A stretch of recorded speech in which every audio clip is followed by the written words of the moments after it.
Hello everyone, welcome to our channel. Telugu రాష్ట్రాల వాతావరణ పరిస్థితులు ఏంటి, ఏ జిల్లాలో వర్షాలు పడితే తెలుసుకునే ముందు మీరు ఇంకా మన ఛానల్ కనుక సబ్స్క్రైబ్ చేయనట్లయితే వెంటనే సబ్స్క్రైబ్ చేసి పక్కన ఉన్న బెల్ ఐకాన్ కూడా క్లిక్ చేసేయండి. ఇక లేట్ చేయకుండా వివరాల్లో కనుక వెళ్ళినట్లయితే రెండు తెలుగు రాష్ట్రాల్లోనూ భిన్న వాతావరణ పరిస్థితులు కనిపిస్తున్నాయి. ఉష్ణోగ్రతలు భారీగా పెరుగుతున్నాయి. వర్షాలు మాత్రం జూన్ 9 నుంచి తెలుగు రాష్ట్రాల్లో కురిసే అవకాశం ఉందని వాతావరణ కేంద్రం వెల్లడించింది.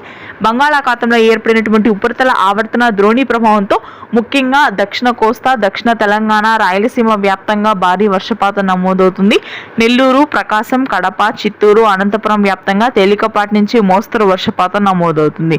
ఆ తర్వాత మధ్యాంధ్ర, ఉత్తరాంధ్ర జిల్లాలో మాత్రం ప్రస్తుతానికి ఉష్ణోగ్రతలు భారీగా పెరిగాయి.